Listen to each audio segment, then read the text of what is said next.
শুভ সকাল আমার প্রিয় পরিবার, তোমরা সকলে কেমন আছো? আশা করছি যে যেখান থেকে আমার ব্লগটি দেখছো সকলে ভালো আছো। তোমাদের আশীর্বাদ ও ভালোবাসার সাথে নিয়ে আজকের ব্লগটি শুরু করলাম। আজকে হলো বুধবার, এখন বাজে ঘড়ির কাঁটায় ঠিক সকাল 6:30। তো ঘুমের থেকে উঠে মুখ টুক ধুয়ে নিলাম, তারপরে সোজা চা বসিয়ে দিলাম। একেবারে সকালে চাটা করে নিচ্ছি। ওদিক দিয়ে চিনি ছাড়া চাটা অনেকটাই তুলে রাখলাম, এরপর আবারও চিনি দিয়ে চাটা ফুটিয়ে নিচ্ছি। হ্যাঁ, চিনি ছাড়া চাটা করেছি মায়ের জন্য। আমার মায়ের সুগার বলে চিনি দেওয়া চা খায় না, তাই মার জন্য আগে চিনি ছাড়া চাটা তুলে নিলাম, তারপর আমার জন্য চিনি দিয়ে চাটা আবারও ফুটিয়ে নিলাম। এদিক দিয়ে চা হয়ে গেল। আর জানো তো, কালকে কান্না ডোডোর জন্য কিছুটা দুধ ছিল, রাতে ভাত দিয়ে খাওয়াবো বলে, তবে ও সন্ধে নাগাদই ঘুমিয়ে গেছে, রাতে আর ভাত খায়নি। সেই জন্য সেই দুধটা যা বেঁচে ছিল রেখে দিয়েছিলাম একটু জাল দিয়ে। ভাবলাম নষ্ট করে লাভ নাই, কাল সকালে চা করে নেব, আর ওকে বাসি দুধটা দেবো না জানো। তো এখন আবার বাজে তোমার সকাল 8টা।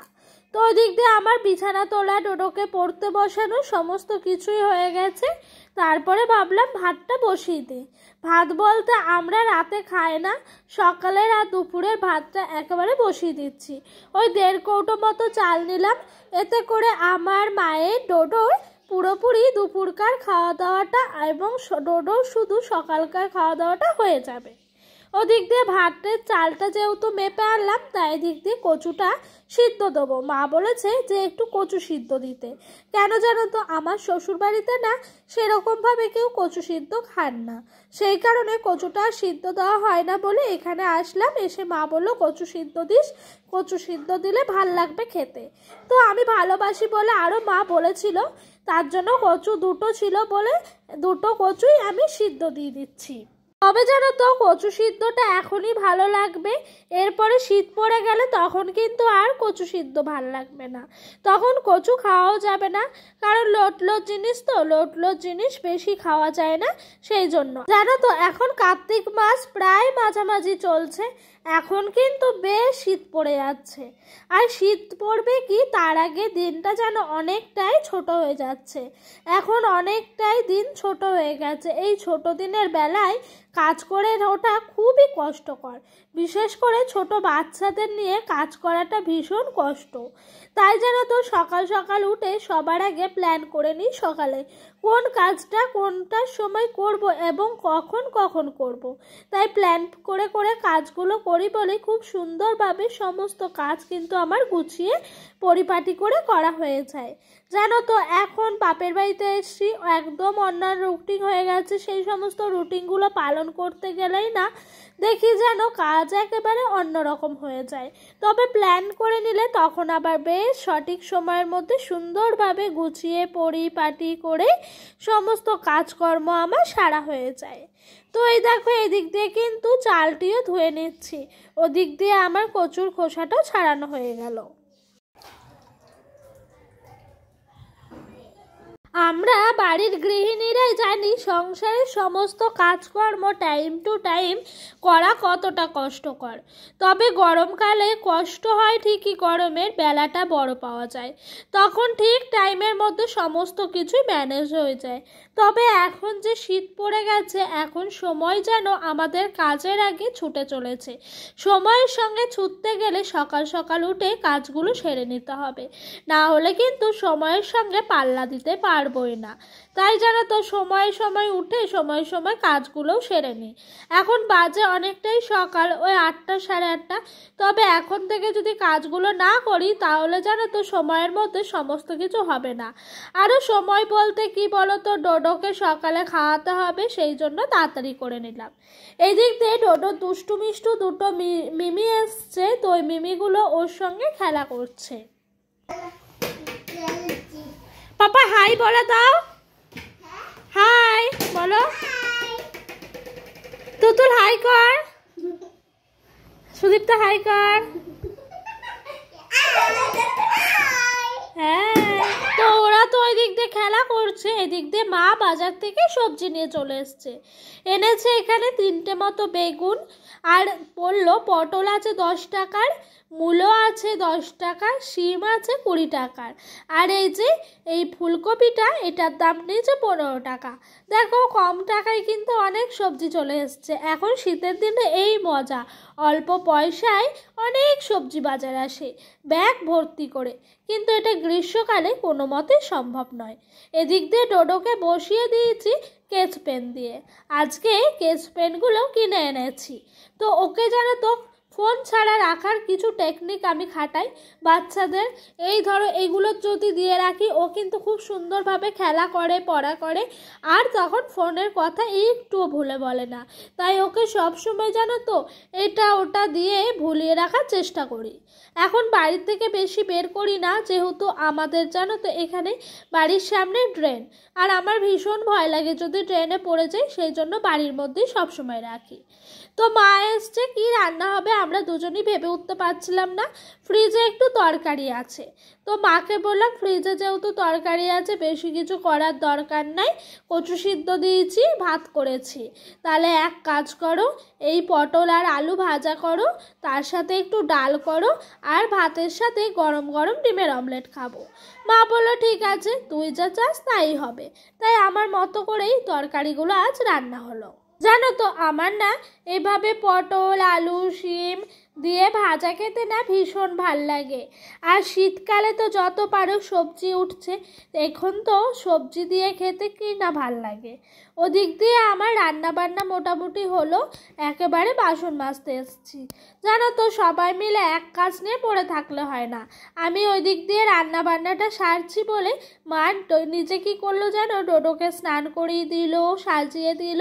তারপরে মা বলল আমার পুজো দেওয়ার আছে, তুই তাহলে এগুলো কাজকর্মগুলো করে নিস, আমি স্নানটা সেরে পুজোটা করে নিই। তো মাকে বললাম হ্যাঁ সবাই মিলে একটা কাজ নিয়ে পড়ে থাকবো না, তুমি তোমার কাজগুলো সেরে নাও গা। তাই মা মায়ের কাজগুলো সারছে, আর এদিক দিয়ে আমি কিন্তু বাসনগুলো মেজে নিচ্ছি। ওদিক দিয়ে বড় গামলায় 1 গামলা জল টিপে রেখেছি, এগুলো দিয়ে বাসনগুলো ধুয়ে নেবো। জানো তো এই গামলাটা ডোডোর, ও যখন হয়েছিল এই বাড়িতে ছিল তখন জানো তো মা এই গামলাটা দিয়ে ওকে স্নান করাতো। তো ওই গামলাটা ওর তো আমার দেখে ভীষণ ভালো লাগে, ছোটোবেলাকার কথাগুলো অনেক মনে পড়ে যায়, চোখের সামনে এসে সেই ঘুরে দাঁড়ায়। ওকে কি সুন্দর করে আমার মা এই গামলায় স্নান করাতো। আমার না ছোটোবেলায় ভীষণ ভয় লাগতো, ওকে তো স্নানই করাতাম না আমি, প্রত্যেক দিন আমার মা স্নান করাতো। একটা কথায় বাংলা প্রবাদ বাক্য আছে, মেয়েদের মা হয়ে ওঠাটা মা ছাড়া কখনোই সম্ভব নয়। সেটা আমার জীবনে একদম বাস্তব কথা। জানি অনেকের জীবনের সাথে মিলবে না, আবার অনেকের মিলবে।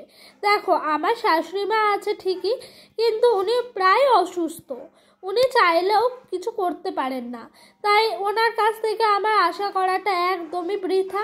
মায়ের কাছে যেটুকু আশা ছিল তার থেকে 3 গুণ আশা আমার মা করে দিয়েছে। জানো তো সেই জন্যই যেন মেয়েদের মা ছাড়া মা হয়ে ওঠাটা অসম্ভব। প্রত্যেকটা মেয়ের ক্ষেত্রে হয় না, কিছু কিছু মেয়ের ক্ষেত্রে। ওদিক দিয়ে আমার বাসনগুলো মাজা হয়ে গেল, এখন বাজে ঘড়ির কাঁটায় ওই 12:30 থেকে 1:45। আর সকাল সকাল রান্না বান্নাগুলো হয়ে গেলে স্নানটা সেরে নিতে ভীষণ ভাল লাগে। ওদিক দিয়ে আমি স্নানে চলে গেলাম, মা ওই দিক দিয়ে ডোডোকে নামিয়ে আনলো, নামিয়ে এনে বসালো, আর মা কিন্তু মায়ের কাজগুলো সারছে। ওই জামা কাপড় গোছানোর এটা ওটা কাজ থাকে, সেই সমস্ত কাজগুলোই মা করে নিচ্ছে। এদিক দিয়ে আমার স্নানও হয়ে গেল, আর বাইরে জামা কাপড়গুলো ধুয়ে নিচ্ছি।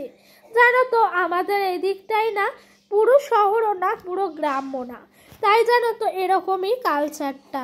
মানে ধরো টাউনে যেরকম হয় সময়ের মধ্যে খাওয়া দাওয়া, আমাদের এখানে যেরকম 1:30-2টোর মধ্যে সকলের খাওয়া দাওয়া কমপ্লিট।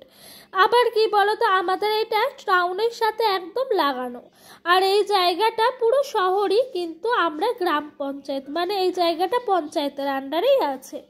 যাই হোক অনেক কথাই বাড়তি বলে ফেললাম। এদিক দিয়ে স্নানের জামা কাপড়গুলো ধুয়ে চলো তাড়াতাড়ি করে দড়িতে মেলে দিই। জানো তো শীতকালে এখন একটাই কথা আমার মায়ের, তাড়াতাড়ি স্নানটা সেরে নে, তাহলে জামা কাপড়গুলো জল ঝরে যাবে, সারা রাত ঘরে মেলে রাখবো, এতে করে জামা কাপড়গুলো শুকিয়ে যাবে। তাড়াতাড়ি যদি স্নানটা না সারি তাহলে কিন্তু সমস্ত কিছুই শুকোবে না তাড়াতাড়ি। তাই আমার মায়ের কথা হলো তাড়াতাড়ি রান্না বান্না কাজকর্ম সেরে একেবারে স্নানটাও সেরে নিতে। হয়ে গেল স্নান, সমস্ত জামা কাপড় মেললাম, ঠাকুর পুজো দিয়েছি, দিয়ে খাওয়া দাওয়া করেছি। ডোডোকে খাইয়ে আমি নিজে খেয়ে অনেকক্ষণ দুজন মিলে ঘুমোলাম। ঘুম থেকে উঠেই একটু সন্ধ্যাবাতিটা আমি দেখিয়ে দিলাম। তবে মা আসলো, এসে বলছে আজকে রাতে তো বলেছিলি রুটি খাবো, তো রুটিটা করে নি। আজকে মায়ের রুটিটি করছে, আমি আর রুটি করতে চাইনি। মা থাকলে আবার মেয়ের দরকার পড়ে, তাই মা রুটি করছে। কয়টা রুটি করবে জানো? আমরা দুজন মানুষ 4টে রুটি করবে। আমি একটা খাবো, মা খাবে 2টো, আর সকালের জন্য একটা আমার রেখে দেবে। আমার জানো তো বাসি রুটি চা দিয়ে খেতে ভীষণ ভাল লাগে, সেই জন্যই মা বললো যে তোর তো আবার ভীষণ পছন্দ বাসি রুটি চা দিয়ে খেতে, তোর জন্য রেখে দিই। আর আমার মা খুব সুন্দরভাবে রুটি করে জানো। আমি এই এতটা বড় হয়ে গেলাম, এখনো অবধি কিন্তু আমি এত সুন্দর করে রুটিটা করতে পারি না। তবে যদি আমি চেষ্টা করি অবশ্যই শিখে যাব রুটি বানানো। হয়ে গেছে মোটামুটি রুটি, এদিক দিয়ে মা কিন্তু জালে রুটিগুলোকে সেঁকে নিচ্ছে। আর দেখেছো ফুলকো ফুলকো একেবারে রুটি হয়েছে। আর কি সুন্দর মা একেবারে ছুঁড়ে ক্যাচলুপে রুটিগুলোকে ফুলিয়ে নিচ্ছে। এতে করে যেন রুটিগুলো কি সুন্দর হয়েছে, নরম একেবারে, হটপটেও রাখিনি, বাইরেই ছিল। ডোডোকে আজকে রাতে কথা ছিল দুধ ভাত খাওয়াবো, তবে যেই দাদা ভাই আমাদের দুধ দিয়ে যান সেই দাদা ভাই আজকে দুধ দিয়ে যায়নি। তাতে করে ভাবলাম যা তরকারি আছে ওই দিয়ে খাবো। ওদিক দিয়ে মা রুটি করছে, আর এই দিক দিয়ে আমি কি করতে বসেছি দেখো। কি করছি জানো? এই পলিথিনটা কাটছি। ডোডো যখন হয় তখন আমার মা এই পলিথিনটা কিনে এনে গোটা বিছানার মধ্যে পেতে দিয়েছিল। আর ছোট্ট একটা অয়েল কুলার ছিল, সেই অয়েল কুলারটা ওর নিচে যেখানে শোয়ানো থাকতো তার নিচে পাতা থাকতো। তবে এখন কি হয়েছে জানো তো, এখন এই বড় অয়েল কুলারটা লাগে না। ও তো যতক্ষণ জাগন থাকে ততক্ষণ বলে আমি হিসু করব করে নেয়। তবে যখন ঘুমোয় তখনই কিন্তু গভীর ঘুমে থাকলে বলে না, মোটামুটি হালকা ঘুমে থাকলে তখন কিন্তু বলে যে হিসু করব, বাইরে যাব, এরকম করে। তো এক এক সময় বিছানায় হিসু হয়ে যায়। আর এখন শীতের কাল, সমস্ত কিছু কিন্তু রোদে দেওয়া খুবই কষ্ট, সেরকম রোদ উঠছে না, কাঁচা ধোয়াও করা যাচ্ছে না। তাই মা বলছিল একটা ওয়াল ক্লথ কিনবে আবারও নতুন করে। আমি বলছি না, তার কোনো দরকার নেই, এই তিরপলটা কেটেই আমি ছোট করে ওর মাপ করে একটা ওয়াল ক্লথে শেপ দিয়ে নেবো, এতে করে তোমার আর কিনতে হবে না। তো দেখো পুরো হয়েছে। আর মা এটা দেখে কি খুশি। আমার মার কথা হলো আমার মেয়ে পারদর্শী, যেদিকে যাই সেদিকেই আমার মেয়ে জয় হয়ে আসে। যাই হোক, মোটামুটি ওইদিকে গুছিয়ে আসলাম। জানো তো ঘরের মধ্যে জামা কাপড়গুলো, ছোট মানুষের জামা কাপড় তো, একবার এখানে ঝোলে একবার ওখানে ঝোলে, এই হয় ওই হয় করে মা কিন্তু রেখে দেয়। তবে আমার আবার ভালো লাগে না বলে আমি বললাম মা সমস্ত জামা কাপড়গুলো এই কুলারের মাথার ওপরে রেখে দিই।